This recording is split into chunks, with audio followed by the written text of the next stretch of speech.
I'm Ashley Morgan, and I'm 32. The stuff that went down at my sister's wedding is still big news in our business circles. Just imagine a huge ballroom, 200 guests, and my mother slapping me so hard, my diamond earring flew right across the marble floor. Why? Because I wouldn't hand over the keys to my $2 million penthouse during the reception. But nobody saw what was coming next. An hour later, the CEO of one of the biggest investment firms in the city walked into that ballroom. You could hear my mother scream 3 floors up. And this guy wasn't just any CEO. He owned 40% of my dad's company, and he had something to say about what he just watched on a live stream. Before we get into all that, please go ahead and like and subscribe, but only if you actually like stories about people fighting back. Where are you watching from? Drop your city and local time in the comments. Let me take you back to that morning. I thought I was just going to my little sister's perfect wedding. I got to the Grandview Hotel at 8 a.m., 3 hours before it all started. The ballroom looked amazing, white roses and gold everywhere. It was exactly what Brittany had dreamed about since we were little girls. I'd kicked in $50,000 to make her day perfect. Not that anyone would ever mention it. Ashley, finally, my mother said, looking me up and down. That dress? Couldn't you have picked something more girly? You look like you're going to a board meeting, not your sister's wedding. I just smoothed down my navy silk dress. It was elegant, appropriate, and yeah, I'd probably wear it to the office. Good morning to you too, Mom. Brittany looks absolutely stunning in her gown. She just kept going, completely ignoring my greeting. A proper bride. She's just glowing. I was used to the comparison. For 32 years, I'd been the daughter who was too ambitious, too independent, too masculine. Brittany was the princess. Sweet, traditional. Everything our parents wanted. Ashley, can you check the seating arrangements? Dad called out. But don't go changing everything like you always do. I just bit my tongue. The seating chart was a complete mess. Divorced couples next to each other, business rivals at the same table. But saying that would just make me the bad guy again. What they didn't know, what I never told them, was that I wasn't some mid-level manager at a small company. I was vice president of development at Morgan Capital. I was running our entire Asia-Pacific expansion. But in this family, that's not an achievement, it's a flaw. Too career-focused, too independent, too much like the son they never had. Of course, Dad, I said, keeping my voice totally even. I'll make sure everything's perfect for Brittany. Family comes first, Ashley, Dad said, showing up next to me as I fixed a centerpiece. You'll get that when you have your own family. If you ever settle down. The dig was quiet, but it was loud and clear. Being 32 and single was a bigger failure than any promotion I could ever get. Robert, leave her alone, Aunt Patricia said, but she sounded like she was enjoying it, not defending me. Not everyone can be as lucky as Brittany finding true love so young. I just stared at the centerpiece, letting them talk. All around us, relatives were whispering. Still no ring on Ashley's finger. All this time in the city, you'd think she would have met somebody? Poor Linda. At least she has Brittany to give her grandkids soon. My cousin Tyler smirked from across the room. Hey, Ashley, maybe if you spent less time in boardrooms and more time in normal rooms, you'd have a +1 today. The whole family laughed. I wanted to tell them about the 3 guys I dated this year who couldn't deal with me being more successful. I wanted to say being single was my choice, not a problem. But what was the point? She's just very particular, Mom explained to everyone. Always been too picky for her own good. I just straightened another centerpiece, my hands perfectly steady, even though their words stung like always. They had no idea who I was, and maybe it was better that way. How's that little apartment of yours in the city? Must be cozy. It's a penthouse, actually, I corrected her quietly. The whole group just burst out laughing. Sally was wiping tears from her eyes. A penthouse. Oh, Ashley, you and your big city dreams. She likes to exaggerate. Brittany added, floating over in her wedding dress. Last year, she said she was buying a Tesla. Can you imagine? I did buy a Tesla. It was parked right outside. I just smiled. Ashley's always been ambitious, Mom said in a tone that made it sound like a disease. Too ambitious, really. There's nothing wrong with a modest apartment, Uncle Jim added, talking down to me. Not everyone can afford luxury. No shame in that, kiddo. My phone buzzed. It was a notification from my building's concierge about a delivery tomorrow to my 4,500 square foot penthouse on the 45th floor. The one with floor-to-ceiling windows looking out over the entire city. The one I paid for in cash after I closed the Singapore deal. I could have shown them the photos, pulled up the virtual tour, even mentioned the feature in Architectural Digest last month. But what would that prove?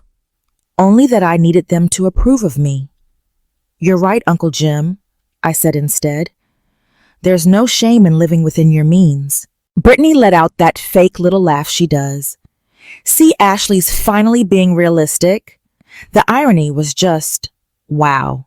I was standing by the window looking at the city where my penthouse stood over everything.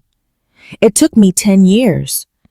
10 years to go from a nobody analyst to a VP. 10 years of 80-hour weeks, red-eye flights, and deals that got my name in the papers. That penthouse wasn't just a home. It was proof. Proof the girl they wrote off had made it big. Proof I didn't need their approval, their money, or their connections. I paid for every single inch of it myself. If I just gave it to Brittany, handed her the keys like a cheap party favor, what would that make me? I'd just be the backup plan forever.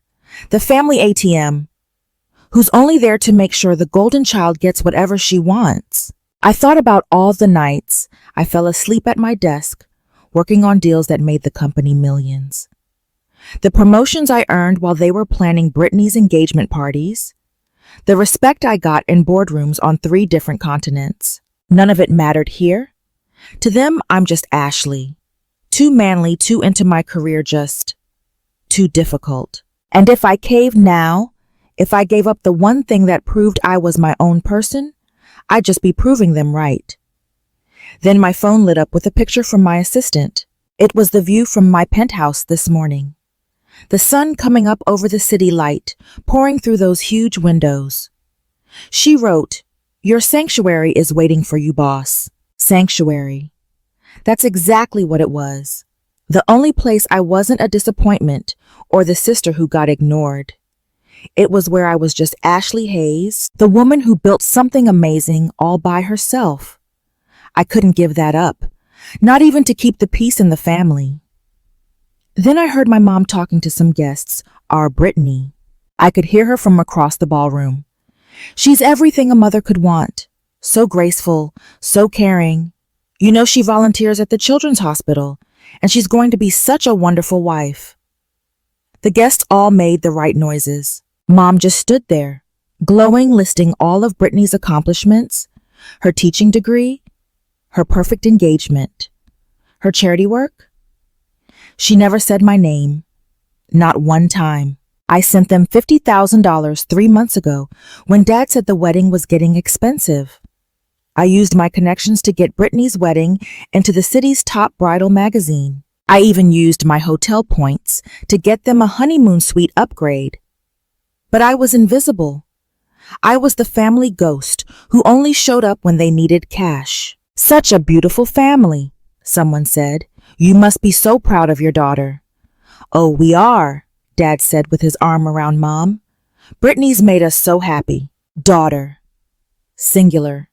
Like they only had one. I turned to leave, but then I heard him. Dad's voice got lower, but not low enough. "After the toast," he whispered to Mom, "we'll make the announcement about the penthouse." "You're sure Ashley will agree?" Mom whispered back. "She won't have a choice. Not in front of everyone. She's too proud to make a scene at her sister's wedding." I felt my blood run cold. They planned this. It wasn't some last-minute generous thought.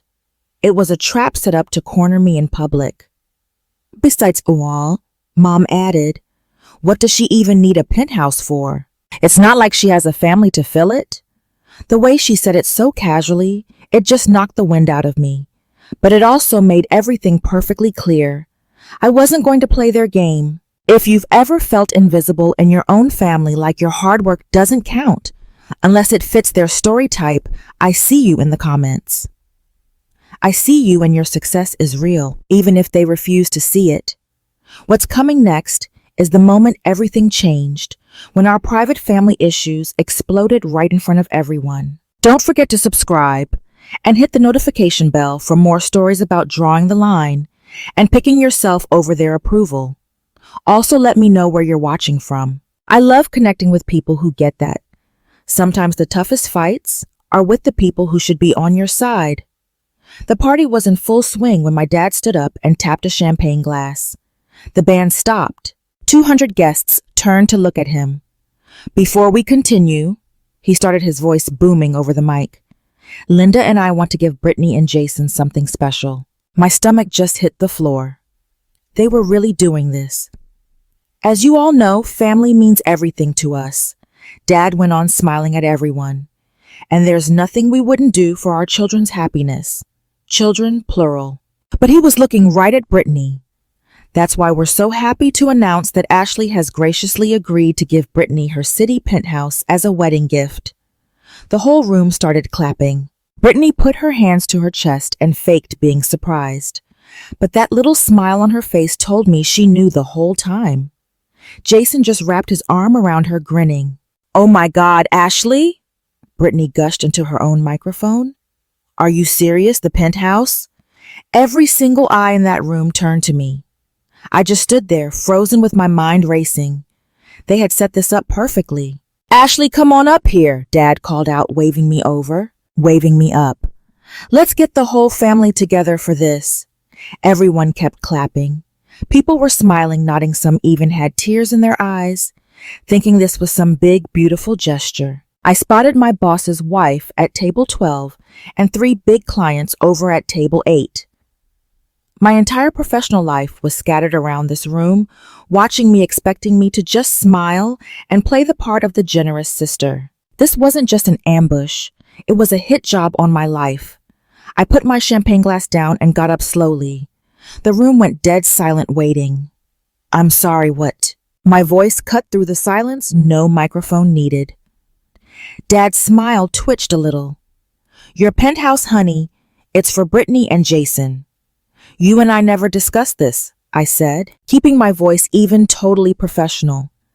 I could hear people whispering all over the room. Dad's face turned red.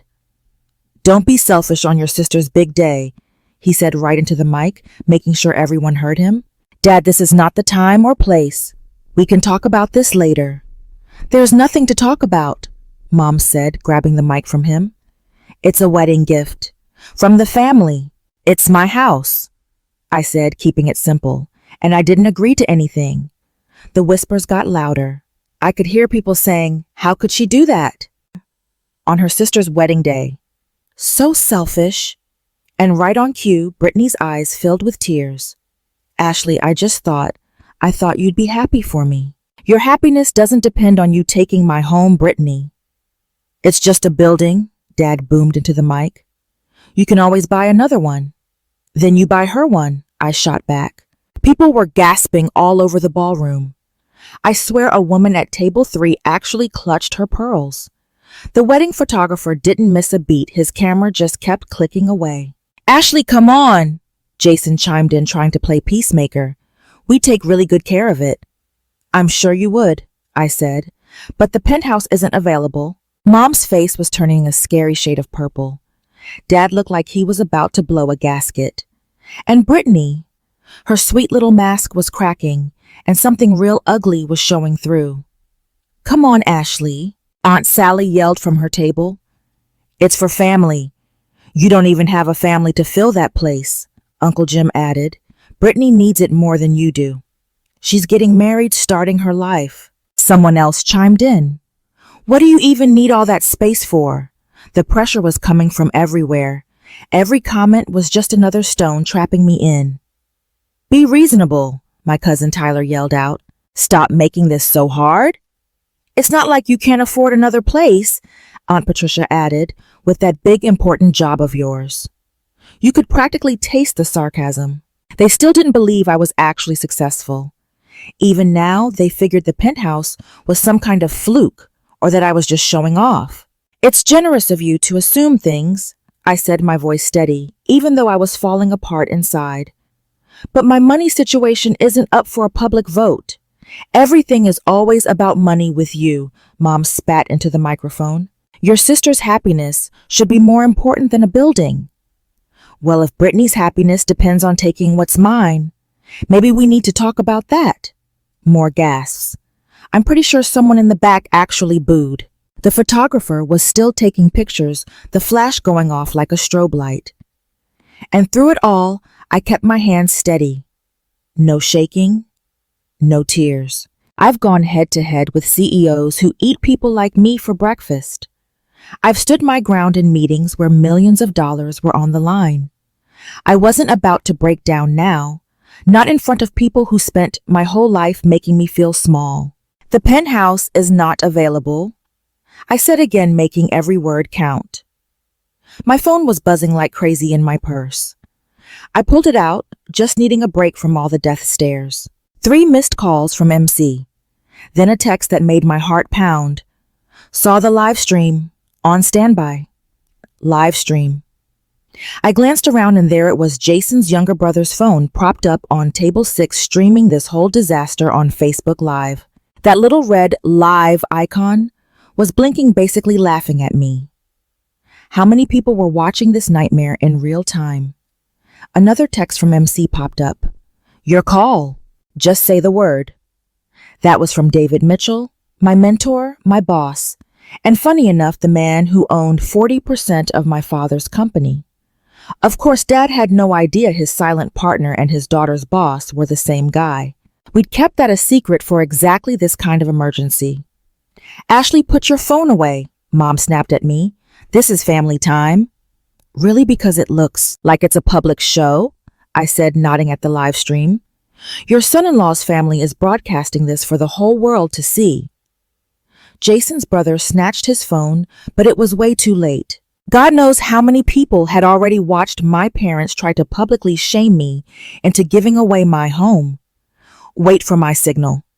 I texted back to David, then I slipped the phone back into my purse. So dramatic. Brittany sighed into the microphone, playing the victim card perfectly. All this fuss over a piece of property. I thought my sister loved me enough to help me start my marriage off on the right foot. The crowd totally ate it up. Poor Brittany getting shot down by her cold, selfish sister. But then I noticed something. Dad was checking his phone now too, and his face was getting paler every time he looked at it. The live stream was having an effect he didn't plan on. By the way, I said quietly to Brittany, your wedding is trending online. Congratulations. Standing there with everyone judging me, I remembered something from 6 months ago. David had insisted on adding this weird clause when I bought my penthouse. Trust me, he'd said, looking over the papers. You'll want protection from other people interfering, especially your family pressuring you. I just laughed at him back then. My family was a handful, sure, but not dangerous. But David, a guy who built an empire from nothing, he knew better. If anyone tries to force you to sign it over, he explained, this clause kicks in. The company gets first dibs to buy it back and can step in to protect the property and you. The penthouse was a company asset to begin with, part of my pay. The paperwork was airtight. My ownership was legit. But that clause 15.3, I remembered it gave Morgan Capital the legal power to get involved if someone tried to make me give it up. It wasn't just about the law. It was about protecting his people from exactly this kind of crap. David had seen too many successful women get bullied into giving up what they'd earned to family who felt they were owed something. Ashley's always been stubborn. Dad was telling the crowd, trying to do damage control. But family comes first. She knows that. Family doesn't ambush each other, I said quietly, but my voice carried. The room went dead silent again. Even the waiters just stopped, trays in hand, watching the whole train wreck. I thought about those papers locked in David's safe, the ones that didn't just detail the penthouse, but the whole financial setup of Morgan Capital. The kind of papers my father would love to see if he only knew his daughter was basically his business partner's right-hand woman. Thank God for that clause. Then Mom came down from the head table like she was on a mission. Her sparkly dress caught the light as she stormed across the dance floor. She was still clutching the microphone, her knuckles bone white. "Ashley Morgan," her voice boomed out of the speakers, "you will not ruin this day. You will not embarrass this family. I'm not the one making a scene, Mother. We raised you better than this." She was only 3 feet away now, close enough to see the vein throbbing in her forehead. "We gave you everything. You gave Brittany everything," I corrected her. "I earned what I have. You ungrateful." She stopped herself, remembering her audience. Then in a sickly sweet voice that fooled no one, she said, "Sweetheart, just give your sister the keys. It's such a small thing." "No." The word just hung there between us like a dare. My mom's face went through a whole list of emotions: disbelief, rage, humiliation. The entire room held its breath. "You will do this," she hissed, pulling the mic away for a second. "Or so help me." "Or what?" I asked. I was actually curious what threat she thought would work on me. She raised the microphone again. "Everyone, my daughter, seems to have forgotten what family means. Maybe you can all remind her." The crowd started to murmur and shift uncomfortably. Some people shouted things for Brittany, but a lot of them just went quiet like they knew a line had been crossed. "Give your sister the keys, now." Mom's voice dropped to a low, dangerous whisper that the mic still picked up. "No." "You selfish, ungrateful girl." The words just burst out of her. "After everything we've done, everything we've sacrificed, you can't do this one thing. You're a disgrace to this family." She was so close. I could smell her perfume, that same heavy floral scent from my childhood. I could see years of resentment burning in her eyes. The slap came out of nowhere. Mom's hand cracked against my cheek so hard my head snapped to the side. The sound echoed through the big hall, made louder by the microphone she was still holding. My diamond earring, a gift I bought myself after closing the Singapore deal, went flying. It seemed to hang in the air in slow motion before it hit the marble floor with a tiny little ping. 200 guests gasped at the same time. Then silence. Complete and total silence. The kind of quiet that makes your ears ring, where every heartbeat sounds like a drum. I stood perfectly still. My cheek was burning and I could feel the heat spreading across my face. The photographer's camera stopped clicking. The waiters were frozen. Even the kids over at table 15 went quiet. Mom's hand was just stuck in the air, like even she couldn't believe what she'd just done. The mic picked up her ragged breathing. I could see the whole scene in the mirrored walls, my cheek turning red. Mom's shocked face. Dad halfway out of his chair. Brittany with her hands over her mouth, looking like she might actually be surprised. And Jason's brother had his phone up again, recording all of it. The earring was lying on the white marble maybe 10 feet away, its diamonds catching the light. Such a small thing, but somehow it felt like the most important thing in the room. I didn't move. I didn't speak. I didn't even touch my burning cheek. I just stood there, letting the silence say everything that needed to be said. Then slowly taking my time, I walked over to where my earring lay on the floor. My heels clicked in the silence. Each step echoed through the ballroom. I bent down, picked up the earring, and carefully put it back on. It took maybe 30 seconds. It felt like 30 years. I stood up straight, fixed my dress, and stared right at my mother. She'd put her hand down, but she was still gripping the microphone. Her face was a mix of angry and just plain horrified. "Excuse me," I said, my voice totally steady. Then I turned to the head table. "Congratulations, Brittany. I hope you have a really happy marriage." I grabbed my purse. I grabbed my purse from my table and walked to the exit. Not rushing, not running, just walking at the same steady pace I use when I leave a board meeting. Ashley, Dad called out. Ashley, wait. I didn't stop. I didn't turn around. Behind me, the whole room just exploded into chaos. Voices got louder. Chairs scraped. Someone started crying, but I kept walking. The second I got through the ballroom doors, I pulled out my phone and called David. He answered on the first ring. David, it's a green light, I said. Got it? How much time do I have? Give me 45 minutes to get home. Are you okay? I touched my cheek. It was still stinging. Just start the plan. David was already getting the legal team together. Ashley, I know. I meant, are you hurt? It's nothing that won't heal, I said, stepping into the elevator. But David, make sure you bring the shareholder agreement. You know, the one Dad never actually bothered to read. My pleasure. I hung up as the elevator doors closed, leaving my family's mess behind me. That moment, that slap in front of 200 people. Does that make your blood boil? I know exactly what it's like to be humiliated by the people who are supposed to have your back. But sometimes the best revenge isn't getting mad. It's getting smart. What's about to happen will show you why you should never, ever underestimate someone you've pushed too far. If you believe in standing up for yourself, go ahead and hit that like button. If you've ever had to draw a hard line with family-type boundaries, in the comments. The next part is where the whole game changes, where the invisible daughter ends up holding all the cards. 45 minutes later, I was in my penthouse, holding an ice pack to my cheek, when my phone buzzed. It was a text from David.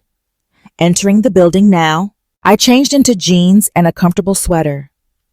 I didn't need armor anymore. The war was already won. They just didn't know it yet. My phone was blowing up with notifications. Jason's brother's live stream had already been shared over 500 times. The slap was already a GIF. But I didn't care about going viral. I cared about what was going down in that ballroom right now. David texted again. Walking in, Robert just saw me. I could picture it all perfectly. David Mitchell in his $10,000 Armani suit, walking into that ballroom looking cool and confident. He had 2 lawyers with him, one on each side, briefcases in hand. The same David Mitchell, whose name is in Forbes. The same one my father has been desperately trying to get a meeting with for 6 months. Another text. His face just went white. Now your mother is screaming. I walked to my floor-to-ceiling windows and looked out at the city lights. Somewhere down there in that big ballroom, my family was learning a tough lesson about consequences. My phone rang, an unknown number. Hello, Ashley? It was Jason's brother whispering. You need to see this. Your dad looks like he's about to pass out. This guy in a suit, he's Chinese, he just said your name and something about partnership agreements. Your mom literally screamed when she saw him. Who is this guy? Someone who believes in protecting his investments, I said. Your dad keeps saying Mr. Chen over and over. Is this the Chen, the one who owns? I have to go, I said, and ended the call. The city sparkled below me, peaceful and completely unaware. But in that ballroom, an empire was crumbling. My phone rang again. This time it was David. You're on speaker, he said. Robert, I'm here with your parents and their guests. I could hear the dead silence in the ballroom through the phone. David's voice had that CEO authority that makes powerful people nervous. I need to clarify something for everyone here. Ashley Morgan is not just some employee at my company. She's our vice president of development, and she runs our entire Asia Pacific expansion. I could hear a bunch of people gasp through the phone. That's impossible, my father's voice said, sounding weak and confused. That Singapore deal, the one that made us $40 million, Ashley led that. The Tokyo office, that's now our most profitable branch, Ashley built that from the ground up. The partnership with Samsung that your company was desperate for, Ashley negotiated every single detail. You're lying, my mom's voice shrieked. Mrs. Morgan, Your daughter is one of the most valuable executives in this city. The penthouse you tried to take, that was part of her executive pay package. A package that I should mention includes certain protections. What protections? Dad asked. The kind that kick in when someone tries to force her to give up company assets, which according to the live stream that's now been viewed 20,000 times, is exactly what happened here tonight. 20,000 in less than an hour. Furthermore, David continued, as someone who owns 40% of your company. Robert, I'm seriously concerned about the judgment you've shown tonight. Publicly trying to steal from your own daughter, letting your wife assault her.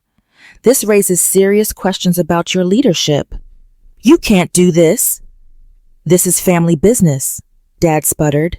The moment you made it public, you made it my business. Ashley, are you still there? I'm here, I said clearly. Would you like me to press charges for assault? Let me explain something. The entire ballroom held its breath. David's voice kept going through the speaker. That live stream shows a clear assault and an attempt at coercion. This triggers Clause 15, Section 3 of our shareholder agreement, Robert. The one about bad morals and conduct not fit for a leader. What are you talking about? Dad's voice cracked. Page 47, the one you signed 5 years ago. I can call an emergency board meeting within 24 hours. Since I control 40% and the Harrison Trust controls another 15, well, let's just say they're very interested in this, by the way. You do the math. I could hear papers being shuffled around. David was laying out documents on the main table. This is extortion, Mom shrieked. No, Mrs. Morgan. Extortion was demanding your daughter's property in front of 200 people. This is just managing the fallout. Ashley, Dad's voice came through pleading now. Tell him to stop. This is going way too far. Too far. I finally spoke up. I guess slapping your daughter at a wedding wasn't too far. You can't destroy our family business over this.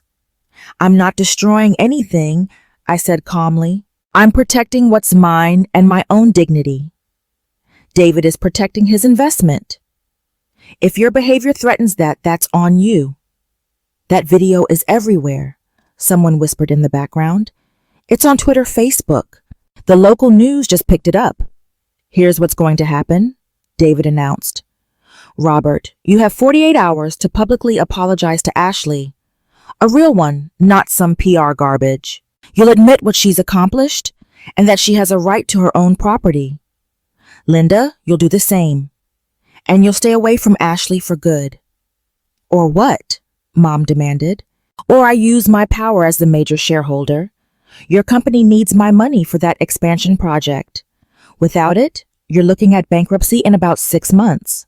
This is my daughter's wedding. Mom's voice was getting hysterical. You can't do this here. You're right, David said smoothly. This isn't the time or place. That's why I'm giving you 48 hours to make it right. Ashley's penthouse stays hers, untouched, unquestioned. Any attempt to manipulate her, guilt trip her, or force her hand will result in immediate legal action. She's our daughter, Dad protested. Then treat her like one, David shot back. Not like a walking ATM you can call up for your favorite child. I heard Brittany let out a dramatic sob. This is supposed to be my special day. It still is, David replied. I'm leaving now, but these documents are staying with you, Robert. Read them, understand them, and remember that Ashley isn't alone anymore. She has the full power of Hayes Capital behind her. Ashley, Brittany's voice cut in, trembling with tears. How could you do this to me? I didn't do anything to you, Brittany. I just refused to give you my home. Everything else the public seen, so yeah, Mom. The pressure, the slap, that was all Mom and Dad's choice. But the penthouse is mine. I bought it with my money from my work. If you want a penthouse, I suggest you go earn one. You're so cruel. No, I'm just done being the family doormat. I heard chairs scraping and people murmuring, and then David's voice again. He was closer to the phone now. Ashley, the papers are served. Your parents know what their options are. The ball is in their court. Thank you, David. I'm sorry it came to this. Me too. By the way, the wedding photographer got everything. He already sent us the high-resolution pictures just in case we need them for court. I could hear Dad groan through the phone. 48 hours, Robert, David said one last time. A public apology or I call the board. Ashley, I'll see you on Monday. The line went dead. I stood in my penthouse, looking out at the city, and I could finally breathe. My cheeks still stung, but a huge weight had just been lifted. A 32-year weight I didn't even know I was carrying. Within 2 hours, my phone was absolutely blowing up. The video had gone way beyond viral. It was everywhere. Entitled parents demand. Daughter's $2 million penthouse at wedding was trending on 3 platforms. Brittany called 15 times. I didn't answer. Mom texted, "You've ruined everything. Your sister's wedding is destroyed. Guests are leaving. Are you happy now?" Dad's message was different. "We need to talk, please." But the most interesting messages came from people I didn't expect. 3 of Dad's biggest clients had seen the video. "Robert, I'm concerned about what I just saw. We need to discuss our contract. Steve Anderson, Anderson Industries." Another one said, "This is deeply troubling. My wife is insisting we reconsider our partnership. Kevin Thompson, Thompson Electronics. Then I don't do business with people who hit their children. Contract terminated. Jennifer Davis, Davis Logistics. That last one was a $3 million a year contract. Gone. Jason's family group chat, which they'd added me 2 months ago, was in total chaos. His mother, "We're leaving. This is disgraceful." His father, "The wedding is off until we understand what kind of family we're joining." The wedding was completely falling apart, and I wasn't even there. Then David texted me privately, "Your father just called. He's panicking about the clients. 3 more have reached out with concerns." Then I got the most satisfying message of all from someone who'd recorded everything. "Your mom fainted when she realized the CEO of Morgan Capital was your boss." Like she actually fainted. They had to call paramedics. I poured myself a glass of wine from a bottle I'd been saving for a special occasion. If standing up for myself wasn't special, then I don't know what is. My assistant shot me a text. "Boss, you're going viral. And 5 headhunters have already called. They want to know if you're looking for a new gig. Guess standing up to a crazy family is a hot look right now." I actually laughed like a real laugh, for the first time in days. By Monday morning, the whole business community had picked a side. And it wasn't even a contest. That video was everywhere, all over the city's business networks. The story was simple. A successful daughter refused to get bullied by her entitled parents. The CEO stepped in to protect his top executive from her greedy family. Dad's company lost 6 contracts. That big expansion he'd planned for 2 years was completely dead in the water. Without David's money and with clients leaving, he was going to have to downsize. Brittany's honeymoon to Bali got canceled. Not by her, but by Jason's family. They wanted to reassess the whole relationship before moving forward. The wedding gifts were all being sent back. But the biggest surprise came from my own company. David called me in on Monday afternoon. "The board wants to promote you," he said just like that. "Senior VP of Global Operations after your success in the Asia Pacific. Combined with how you handled this whole thing, they're impressed." I was like, I got slapped at a wedding. That impressed them. He said, "You stood your ground under a ton of social pressure. You protected the company's interests. You kept your cool when things got insane. That's exactly the kind of leader we need. And the fact you brought me in shows you know how to use your resources. Ashley, I've seen plenty of execs crumble when their family gets involved. You didn't just stand firm, you won." That promotion came with a 40% raise in stock options. It was enough to buy another penthouse if I wanted to. Not that I needed one. The one I had was perfect. It was a symbol of everything I'd built without my family's help or their approval. I donated the entire bonus to a women's shelter that helps victims get out of toxic homes. It just felt like the right thing to do. Dad's public apology came out exactly 47 hours after David's deadline. It was so stiff, obviously written by his lawyers, but it did the trick. I have apologized to my daughter Ashley for my inappropriate behavior at the recent family event. I acknowledge her professional achievements and her right to her own property. This matter is now closed. Mom, of course, refused to apologize. She went on a social media rampage, instead calling me ungrateful. She said I was selfish and corrupted by the corporate world. Her rant got screenshotted and shared thousands of times, mostly with comments like, "Well, I see where the problem started," and "Narcissist mother alert." A week later, Brittany texted me, "You ruined my life. Jason's family is making us go to counseling before they'll let us get married. They think my family is toxic." "They're not wrong," I texted back. "I hate you," she replied. "I know." The rest of the family split right down the middle.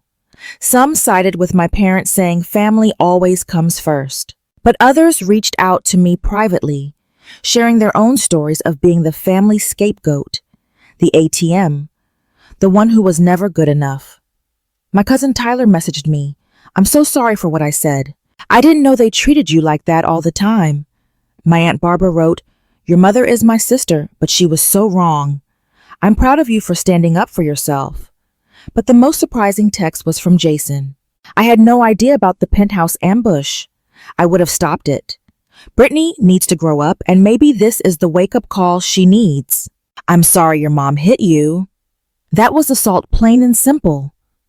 At least one person in that family had some sense. I had the locks on my penthouse changed the very next day.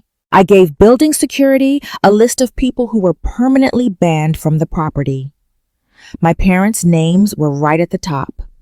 The doorman, Michael, who's known me for 3 years, pulled me aside. "Miss Morgan, I saw the video. Good for you. My daughter went through something similar.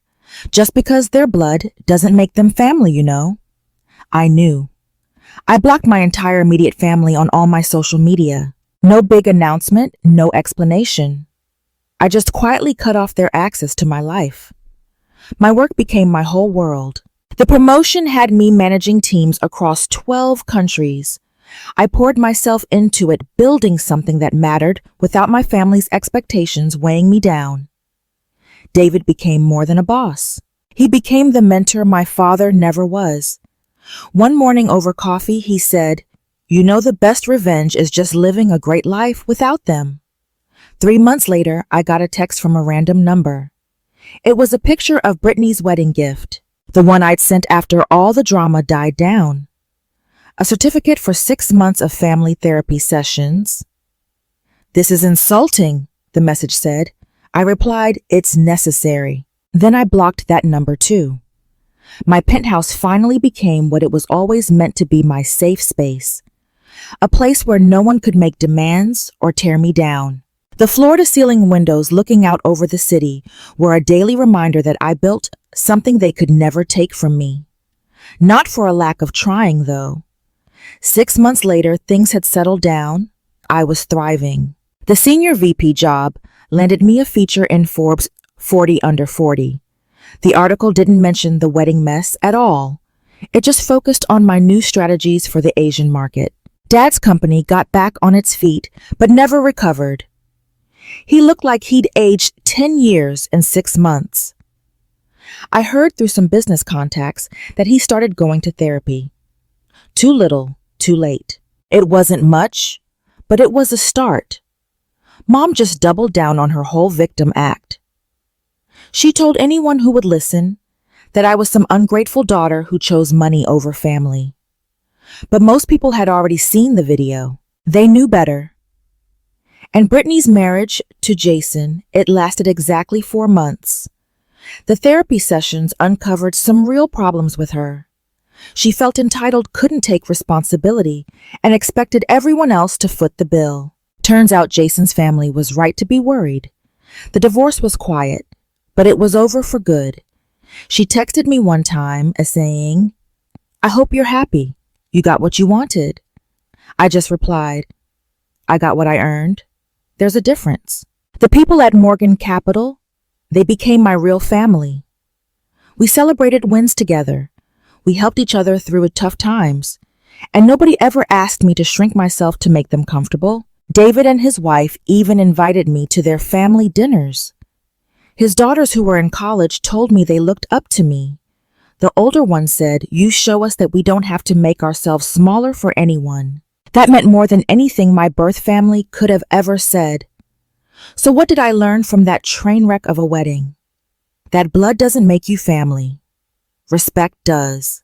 You don't owe your success to anyone who didn't support you on the way up.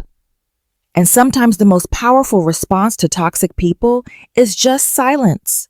My penthouse is still mine. Every morning I drink my coffee and watch the sunrise from those floor-to-ceiling windows. I'm just so thankful for the peace I fought to keep. It's not just an apartment. It's a symbol that I chose myself when everyone else wanted me to choose them. If you're stuck with family who demand everything and give nothing, who take credit for your success when they never helped, who expect you to burn yourself down just to keep them warm, you need to hear this. Your boundaries matter.